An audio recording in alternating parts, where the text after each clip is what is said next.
Big buck right there.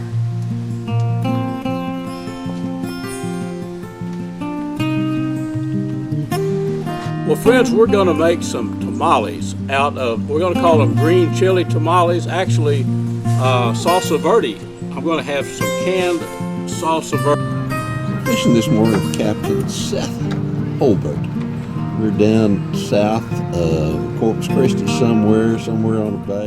Welcome to A Sportsman's Life. We're so glad you tuned in to join us for another exciting real-world outdoor adventure right here on A Sportsman's Life.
He smells.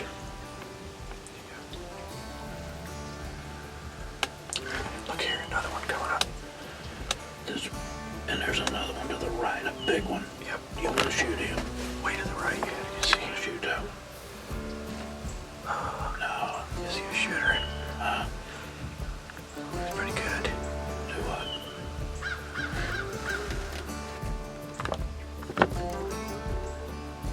He's a young deer. I mean, he's 3.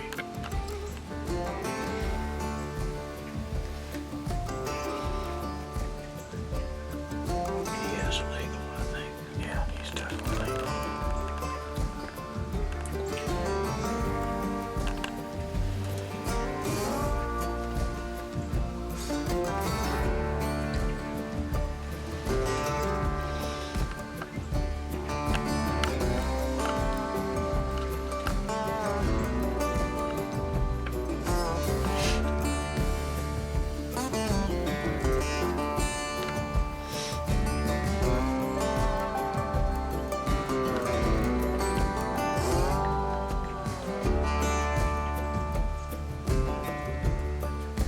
He's pissing.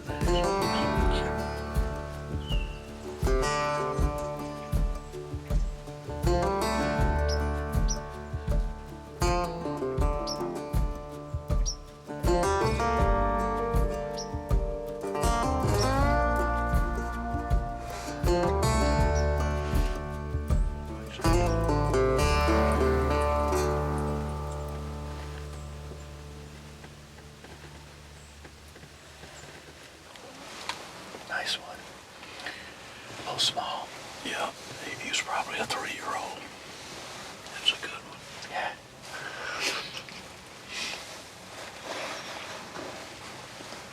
Nice. They're on the move this morning. Oh, yeah.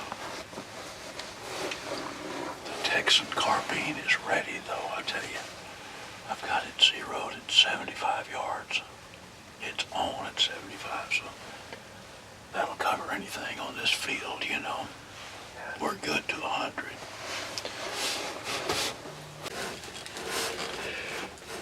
There he is. That's a good one. Yeah, that's a big buck. That's a really big buck.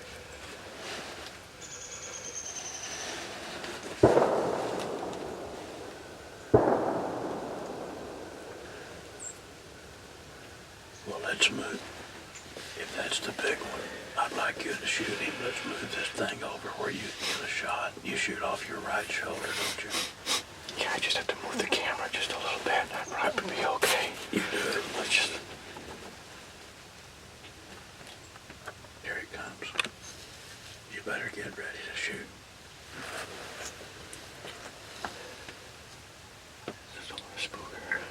You've got to be kidding me. Not. Well, friends, this is the second time this has happened to me. Literally, getting ready to pull the trigger, memory card full. I hate when that happens. But I believe I made a good shot. I think we got a little video of him coming in. I don't know when it died, but it died just, I'm guessing minutes before or seconds before I shot. Yeah, it looked like a good shot. Of course, we didn't get it. Wasn't able to get it on camera, but I saw the buck. I saw it impact him. He's hit. I have a feeling we're going to find him down there. Give him a little. Yeah, we'll give him some Give him time. a few more time, a little bit more time. But that was a dang nice buck. And we had 1, 2, 3 bucks around. Yeah, we at did. that time. Nice ones. We got And video. It had the mature doe there. The bait was there, and the rut. I don't think we could pick a better time. It's peaked right now. They're moving. They are definitely moving. So Jeff, I think we're going to go out there and find you a real nice buck. Let's hope so. Big-bodied animal, good antlers. So venison tonight, maybe. I believe so. All right, buddy. So much fun. And the Texan. The Texan. I think I've got that one loaded with the Swage bullet, a 210 grain that you used on that. The Air Force Airguns Texan, absolute hammer. Yep. And it was dead sighted in. So I think venison, buddy. That's what Let's I hope think. so. That was pretty cool. Man, we were covered up in big deer today. It was awesome. This is what it's all about. No doubt. Yeah. So I'm anxious to. I'll be honest with you, I'm anxious to put a knife on that deer. I like antlers, but We got to find him first, so. we're going to find him. I'm very confident. I think so. Well, I had it right on him, so Yeah. there's no doubt. Yep. Well, buddy, I think here in just give him a little bit of time. It wouldn't hurt to look right there where the shot was made. Yeah. See if we got any blood. But it was a broadside shot, and you had it probably double lunged him, is what I'm guessing. Yeah. So there's probably going to be some sign right down there near where you shot him. Yep. Definitely chasing going on here. Yep. So that doe that was under the feeder, boy, there was all sorts of boys looking at her. Yeah. But the biggest one was the one that came up. Yep. That's it. And we let him come in, and then the SD card died. Well, everything under human control. That was a gremlin that jumped on that SD card. But That gremlin's bit me twice. I know, and Big deer. I'm still hearing about Jeff talking about when the SD gremlin got him the other time with another good buck with a bow. Right? Yeah, yes. My biggest buck to date. SD Yep. card died seconds before, and I couldn't believe it. Yeah. Those things happen, folks. That's Real World Outdoors here on A Sportsman's Life. All right, stay tuned. We're going to go look for a deer. Hey, buddy. Let's do it. We'll find it. Yeah, I think we're following a blood trail, folks. It's getting heavy, too. It's getting heavier, so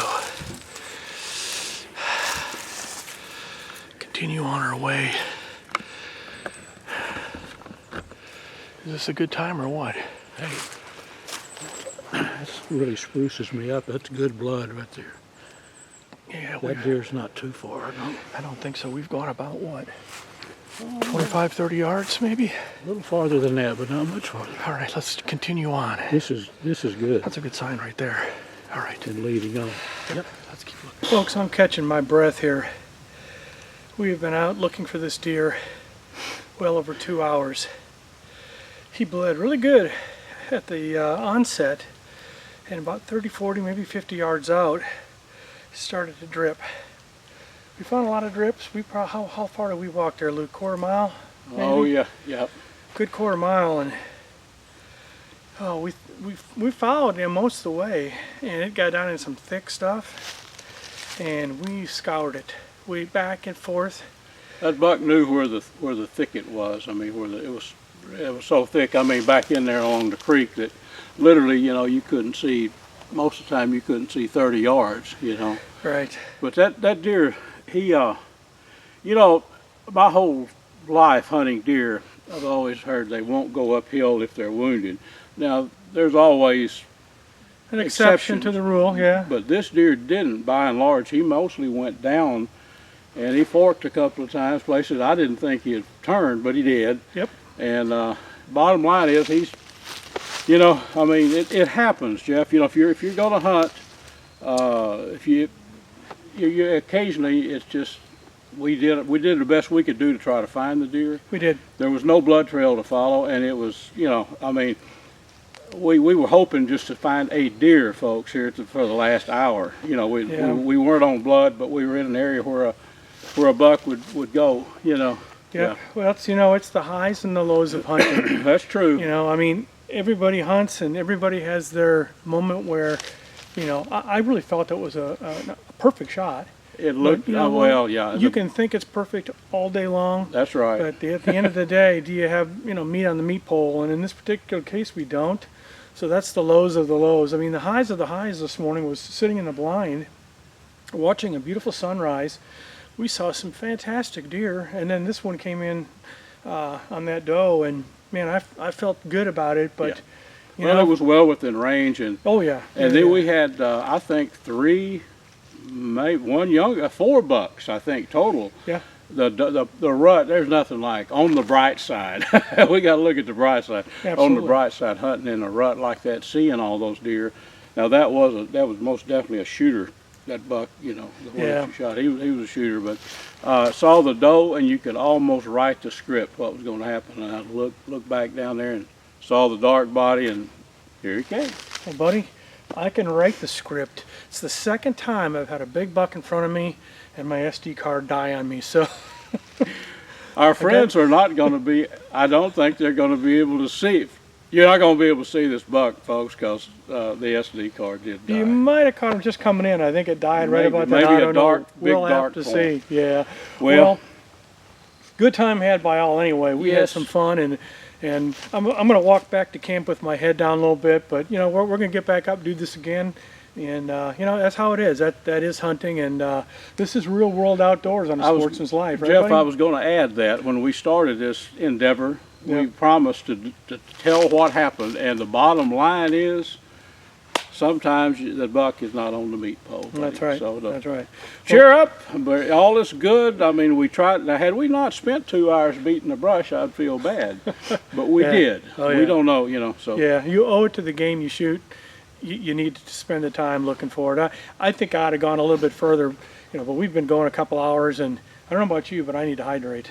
yeah, and a little food in the gullet would be good That too, wouldn't, right? That wouldn't hurt either. So, Yep. well, folks, stay tuned. We've got a lot more fun stuff coming up here on A Sportsman's Life.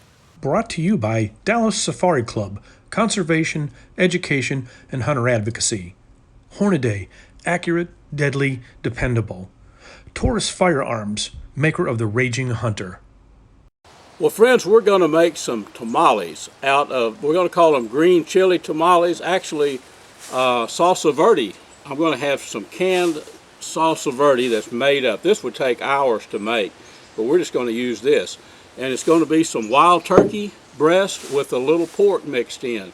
So let me show you all the ingredients that we've got here, folks. I think you're going to like how easy this is. Now, I've made tamales with some of my Mexican friends, and it takes all day. It's an all-day event, but we've got everything here, the corn husk and everything else that we need. I'll show you the different ingredients, and then we'll go over to the smoking text, and we're going to smoke these turkey breast strips, if you will, for about an hour and a half with, we're going to use pecan wood, and then we're going to put them in a cast iron skillet, add our salsa verde and everything, the chicken stock, and we're going to cook that down to make our tamale mix. So let me show you everything we've got right here. Well, folks, here is the basic ingredients for our tamales. And I've made tamales with some of my Mexican friends and, spent hours, actually all day. It's a big event with those folks, but we're gonna We're going to make probably 3 dozen, and it's not going to be a real all-day event. I want to make this kind of quick and easy. So here's some of the ingredients that you're going to need. Corn husk, actually, you know, dried corn husk. You can get these anywhere, especially here in Texas where I live. And salsa verde. I'm going to just use a jar of salsa verde rather than making salsa verde, which would take me a couple of hours. Probably put 2 jalapenos in here. Here's a key ingredient, is some Bob's Red Mill, the organic masa harina, to make the tamale mix with. And then we're going to use some just chicken stock to add to the masa harina to make it into a paste that we can put on the tamales. So basically, in the mix with our turkey, I'm going to have mostly wild turkey breast and a little pork in these tamales. And we're going to put them in a skillet after they smoke a little bit for about an hour and a half in the smoker. And then we're going to make tamales, folks. But other than this is basically it, other than the meat. Some garlic. I'll put some fresh garlic in there and some cumin, you know. But pretty simple. Not a whole lot required, and we're not going to spend all day doing this, but I think we're going to turn out some really, really good tamales. Okay, my friends, here are the slices of turkey breast, and I also had some pork that I thought I'd add a couple of those pieces of pork in here. But the turkey breast and the pork has been coated with olive oil, so the smoke will adhere to it.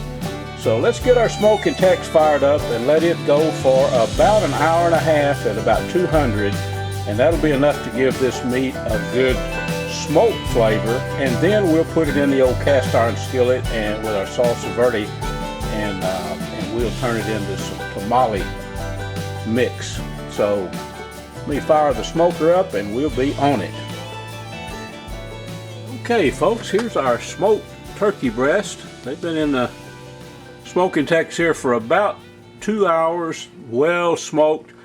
We're going to put them in the old cast iron skillet right here with a lid, and then we're going to put the salsa verde on it and put them back in the smoking tex and let them cook really, really tender. Okay, here is our smoked turkey breast, all kind of chopped up there a little bit. It's cooked, smoked, but it's not tender. We're going to make it tender though. Let's add some cumin at this point to this. Let's just shake in a little bit of cumin here. I think probably, oh, that should be about right. A little bit more right here. Just regular cumin. Now, remember that salsa verde right there. We're going to just dump that in, cover that with it. Stir all this up, and we have our garlic and the jalapenos in here, of course. We're going to stir all this up and put the lid on it and put this cast iron skillet back in the smoking tex at about 225 for about 3 hours and get this really, really tender. Then if we need to reduce the liquid down, we'll do that over a flame. Make it a paste, thick paste for the tamales. So let's put that in the smoking tex and let her go. Okay, my friends, we are about ready to go to work and make some tamales. Here is the masa.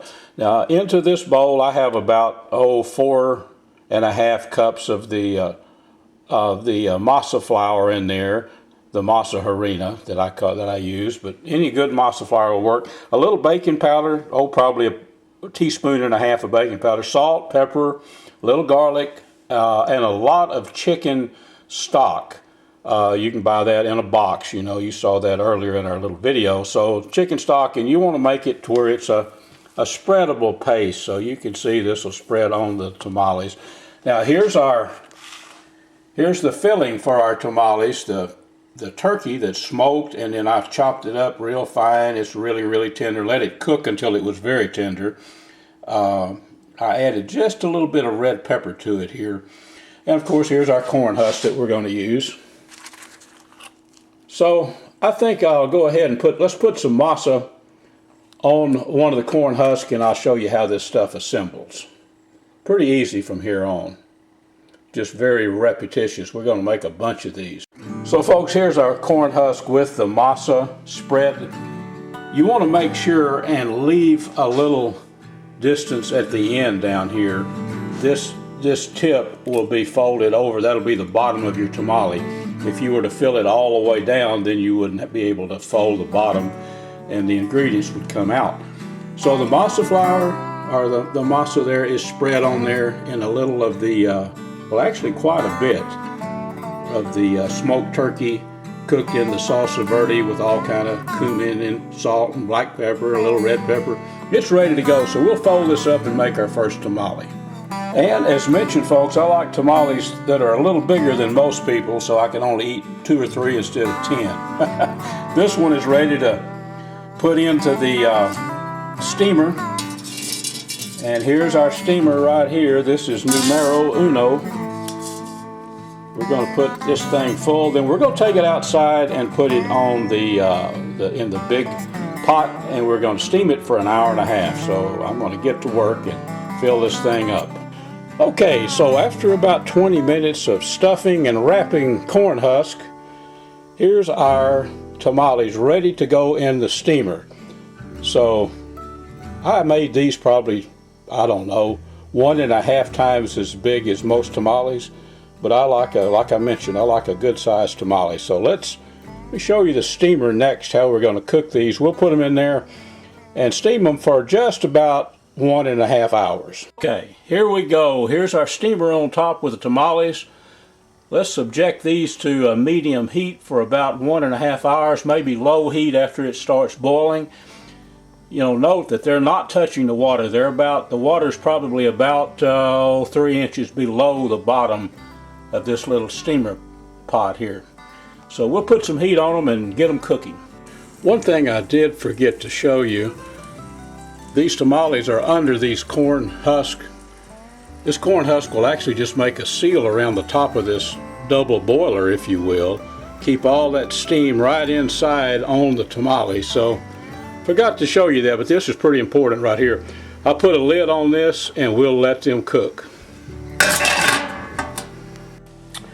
Well, friends, as Mr. Paul Harvey used to say, here is the rest of the story, or the end of this story. Let's open this thing up. Does that look like a hot tamale to you? Looks pretty doggone good. Let's cut into this thing and see what we're dealing with here. Oh yeah, there's that turkey. I can tell you right now, I'm going to need a little more salsa verde on this. And here is lunch for old Luke right here. Hot tamales from the wild turkey, folks. There you go. You can do this too. Like I say, I'm certainly no expert, but I wish you could smell this. To be honest with you, I've already sampled one on the side just to put the approval on it. Pretty good eating, folks. Let's get on to the rest of our show now. A Sportsman's Life is also brought to you by Air Force Airguns, Pyramid Air, Sightmark, Skin 'em Right, Snaplock Hunting Blinds, Smoke and Tex, Striper Express, TRHP Outdoors, and Ultramatic Feeders.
Fishing this morning with Captain Seth Holbert.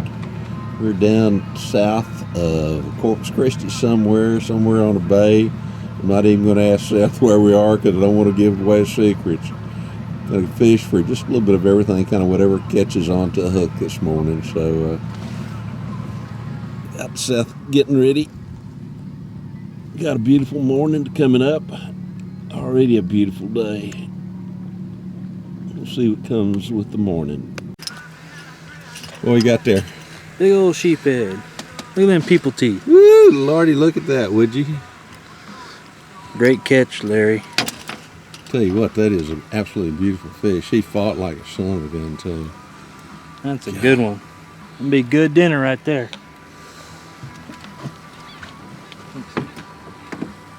19 and a half. 19 and a half? Woo! I like it. Go in the box with our few trout. I got trout in there already. 3 of them. All right, there we go. Cool, cool, cool.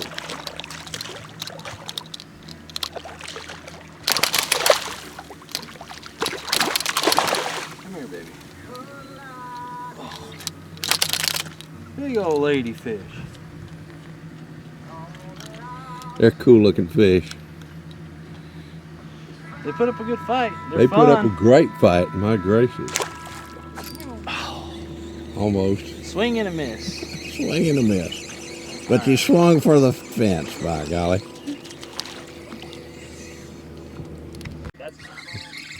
It may have been a little bit different than the bait fish there, though.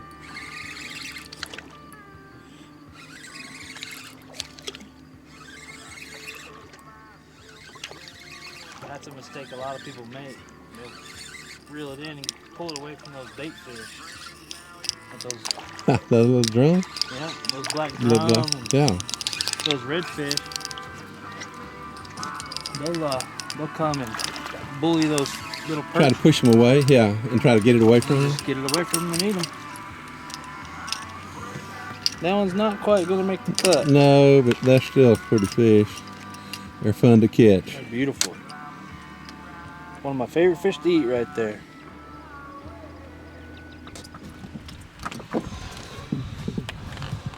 Captain Seth, what we got there? Well, Larry just caught our last drum to make our 10 fish limit. And what a beauty. That is an absolute beauty. And you talk about fighting too. I mean, those things are phenomenal. He is so pretty. Beautiful fish. Great way to end it with our biggest fish of the day. I kind of like that myself. I know. You done smoked my butt today. No, you were the one to you were the one to cast for me, and that made all the difference. You put it right where it needed to be. Such a pretty fish. That is absolutely a beautiful fish. Seth, tell me how people can get in touch with you. I mean, we've had such great fish. We've caught redfish and some smaller ones. We've caught trout. We caught this particular fish. We caught black drum. We caught a ladyfish, the big sheephead a while ago. Yeah. You fish for fish. That's what I do. I'm not one of those guys that go out and target certain species. I'm here to get you on fish. I want to fill the box up, have a great time, make some memories, take some pictures. All of which we've done. Yeah, today's been a great day. Beautiful weather. Oh my gosh. Can't beat it. But Seth, how can people get in touch with you if they want to come down here? You're out of Corpus or Port Aransas, either one. Out of Corpus Christi, Texas. My phone number is 361-877-0070. You can also follow us on Facebook, Instagram, and even on TikTok. You go to Fowlmouth Outdoors, CC, Corpus Christi, and look us up there, and we'll get you set up. Fantastic. I'm gonna come right to this right here. The phone number you can see right there. That's probably the best way, and right down here too you can see the way to get in touch with him right there at Facebook, and it's Captain Seth Hobart. If you will come down, you need to make a special trip down, quite frankly, because this is a fishing trip that dreams are made of. Seth, thank you so much, by golly. I can't wait to, every time I chew into one of these things, I'm going to remember being out here with you. That's all right. I like that. I do too. Thank you so much. Yes, sir. We're going to get this one in the box. Get one last look in there. Oh my gosh, that is a box full of fish, isn't it? We want to thank you for joining us here on this week's episode. Please join us right back here next week for another exciting adventure on A Sportsman's Life.